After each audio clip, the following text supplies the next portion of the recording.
I'm Adrienne Pedersen. Today on Upfront, choosing a new leader for Wisconsin's schools. I'm in favor of all children in Wisconsin too, but that's when why teachers are telling you what to do all the time, and our 5 largest school districts are not open right now.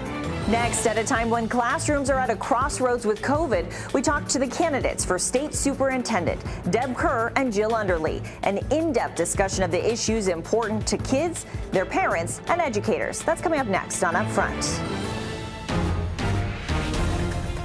Taking on the issues important to Wisconsin. This is Upfront with your host, Adrienne Pedersen. Thank you for joining us. The race for State Superintendent of Schools features 2 superintendents who have a track record of success in their districts. Today on Upfront, the candidates, Dr. Deborah Kerr and Dr. Jill Underly, join me for a discussion at a critical time for schools. Dr. Deb Kerr is the former superintendent of the Brown Deer Schools, where she served for 13 years. Dr. Jill Underly has been superintendent of Pecatonica area schools for 6 years. Thank you to you both for being here for this important conversation. We should get right to it. I mean, I think the thing on everyone's minds is that right now Wisconsin really has a mix of how districts are going about the pandemic. We have some that are all in person, some that are hybrid, some that are all virtual. And people want to know how you plan to get students back into the classroom. We'll just go alphabetically for this first question. So Dr. Kerr, we'll start with you. Well, thank you, Adrienne, and it's a pleasure to be here today. So first of all, we need to get back to school because our most vulnerable students are most impacted by this virtual learning regime.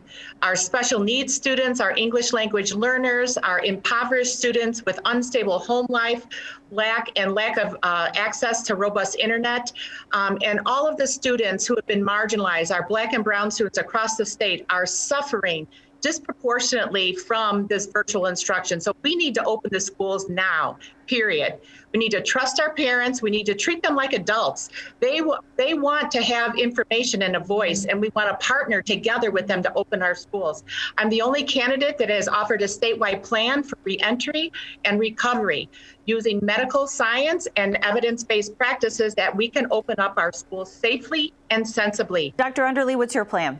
Yeah, well, here's the deal. I know the value of in-person learning. It's better for our kids, our parents, our economy, and our communities. And that's why I've worked with our community, our teachers, and our board to have our schools open. So I'm the only candidate who is running a school district through this pandemic, and I know what it takes to get our schools open.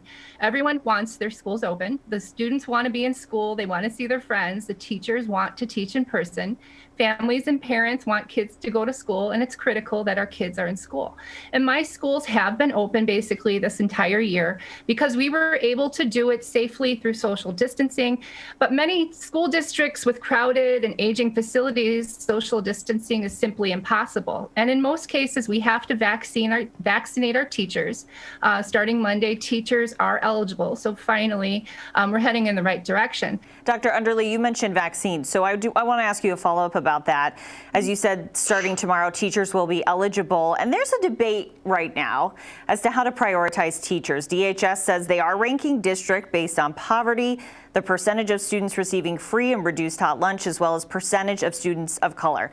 But the Waukesha County executive says priority needs to go to teachers who are in the classroom. So Dr. Underly, who should get the vaccine first? Which group of teachers? I don't think there's really a right answer to that question. Everybody deserves a vaccine. So I'm satisfied if there is a plan to roll it out fairly, safely. It's just that we want to make sure that we have enough for everybody. And so, I mean, do you have any opinion on it, though? I mean, they're just really 2 totally different sides here. Yeah, I mean, I sure have an opinion, but, you know, like I said, my school district has been able to safely open because we can socially distance. Other communities, they cannot. And so if they have more individuals in their school, if it means getting their teachers the vaccine first so then they can open safely, then that's what we need to do. Dr. Kerr, what do you think between these 2 groups? How do you think you should prioritize teachers with the vaccine? Well, first of all, I appreciate Jill's leadership during the pandemic, but last March 13th, I had to shut down the Brown Deer School District and had to make sure our kids were fed, that they had technology devices.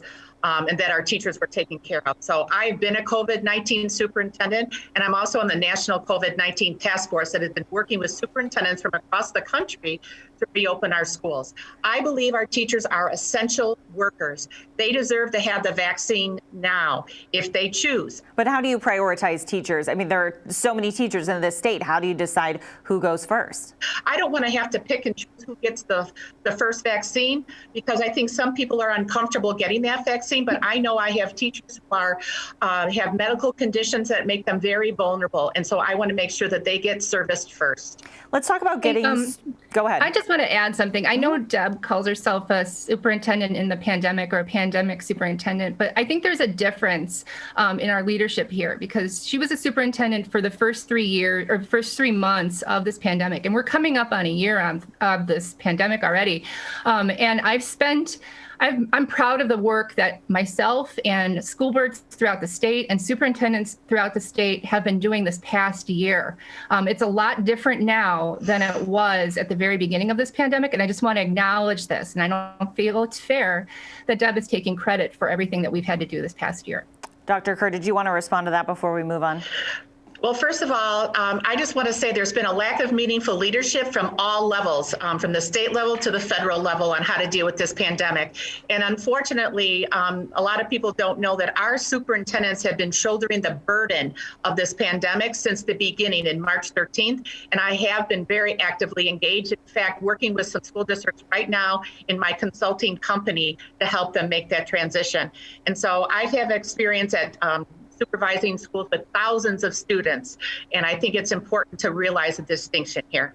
I want to change topics a little bit and talk about racial inequities, because I've heard you both say in previous interviews that as superintendent, you would make sure to work for all students. So let's talk about the makeup of your districts a little bit. The Brown Deer School District, where Dr. Kerr, you worked, that's 80% minority. This is according to DPI, versus the Pecatonica School District is 99% white. Now, that being said, I want to know, Dr. Underly, with your experience based on that, how do you close that racial achievement gap? Yeah, so I like to call these actually opportunity gaps, because really that's what it is. It's based on opportunities for kids. These gaps are based on the fact of where you live, determining your opportunities, and kids with more opportunities will have better achievement. It's rooted in racism within our society. It's in our laws, our politics, our practices.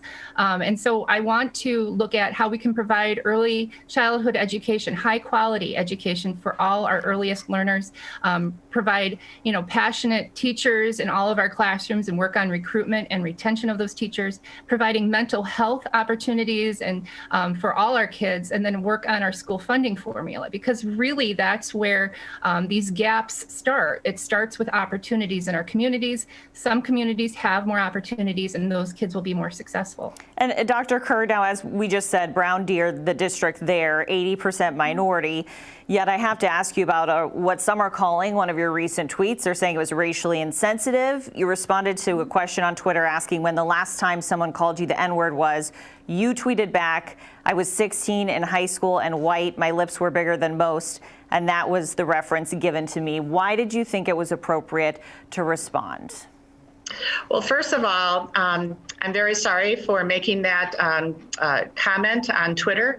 I think it's important when you talk about equity that you not only understand it, but if you're immersed in it, you have a better way of dealing with it. And so I believe it's important for everyone to understand that we all make mistakes in this journey. Leadership journey is fraught with challenges and opportunity, advancements, and setbacks. And so, but real leadership means owning your mistakes and moving forward. And I vow to move forward by creating an office of diversity and inclusion so that all of our Black and Brown students can have a voice at the table, and our communities and our parents can have a voice and a place at the table. Okay, stay right there. We want to continue this conversation, but we're taking a break now. When we come back, more with the candidates for DPI superintendent. I'll ask whether private voucher schools should receive public funding. It's a 40-year-old battle. This is not our fight right now. We need to keep our money in our public schools